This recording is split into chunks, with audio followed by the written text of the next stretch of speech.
Right. This blog is going to be a little bit different from other blogs. I shall start off with the prayer requests and say that I think we should still be remembering Boomer in our prayers. Boomer is our forum moderator who is out in Afghanistan at the moment on deployment. I have heard that he doesn't think he will be back in time for my States trip in September, so he's out there for a very, very long time, and it's not nice. So we should be remembering him in our prayers. There's been news this week from Dawn R. We've been praying for her son, who has had it very, very hard over the last couple of months. He's finally been able to come out of hospital. He's still on dialysis at the moment. And the next sort of step in that is deciding what organs need replacing and who can possibly be the donors for that. So obviously a miniature triumph there, but still lots and lots to be praying for in regards to her family and her son.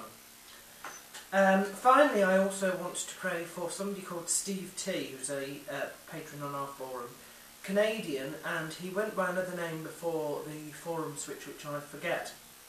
He owns guinea pigs, and unfortunately a couple of days he had to put one down. Now, a lot of people are going to find this, or are going to think that this is a little bit of an immature thing to remember in our prayers. However, actually it's not.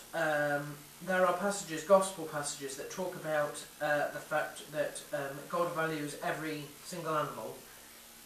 It's used, in fact, in the intrinsic value parts that I've spoken a lot about in the past sort of couple of weeks, and why I have Jen's budgie to remind me that everything that is created has intrinsic value, it has worth, simply because it is created by him.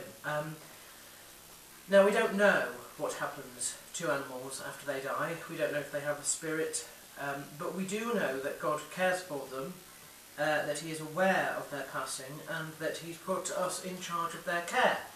And obviously, if you have had something like a guinea pig or any animal that has become part of the family that then dies, you are going to be naturally upset. So I think that we should be remembering him in our thoughts and prayers. I want to move on and say that I'm not going to talk about myself this week. I'm going to talk about the state of the country.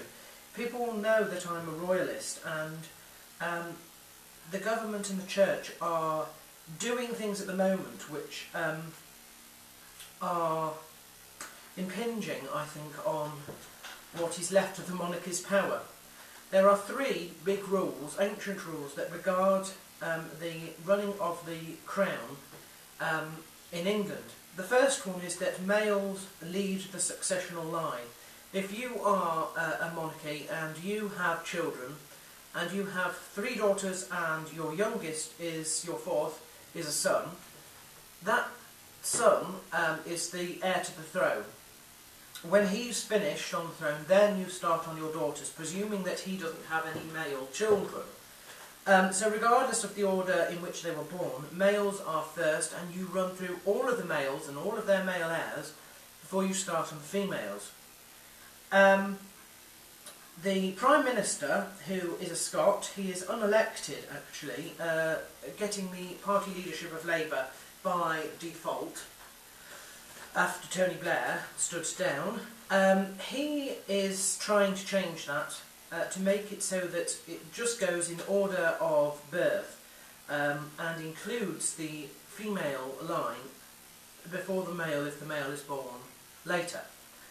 This changes the order of the heirs of England already. You may be unaware of the women, particularly because they aren't viewed as that important when it comes to the crown, but actually suddenly Princess Anne moves from about sort of 12th, 13th place all the way up to number 3, or in fact number 4, I think.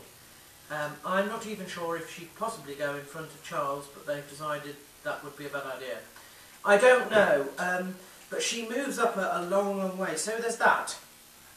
The Second thing that they are trying to do is a rule that was brought in after Elizabeth I had settled finally the rules for the Reformation, and this was that no monarch could sit on the throne if they were anything other than Anglican, because they are head of the Defender of the Faith, where that faith is specifically the Anglican denomination of Christianity, the Church of England.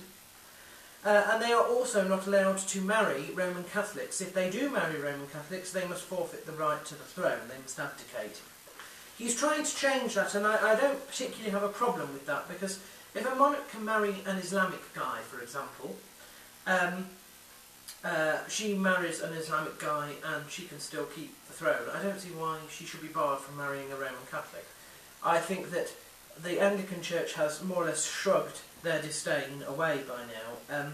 They may not accept us in communion, but I don't think we have a particular problem with them, at least not as far as the Church of England is concerned.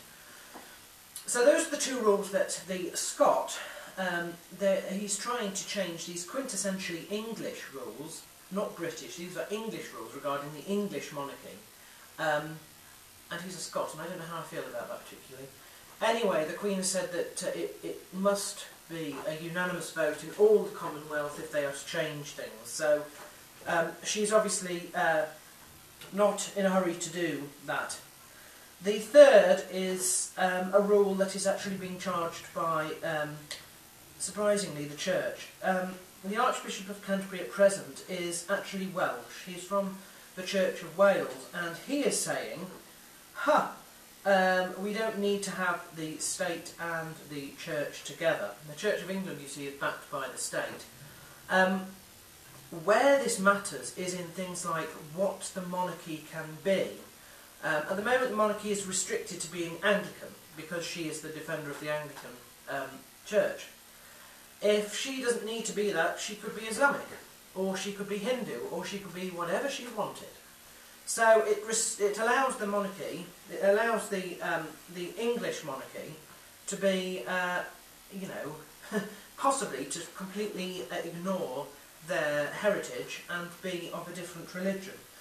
It also stops the church from having any legal civil powers. At the moment, for example, if you are married in any other church, Christian church, or any other religion, you need a registrar present to represent the Crown to make sure that what is a religious service of marriage or a record of birth, like christening or something like that, is recorded and given legal status.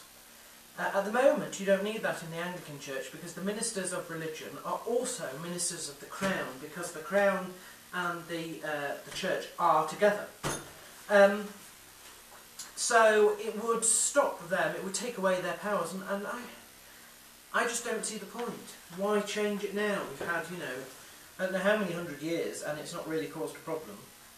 And he's Welsh. That annoys me. It annoys me because this is talking about the Church of England. It's talking about something that is quintessentially English. There is not enough that is quintessentially English, as it is. So, there we are.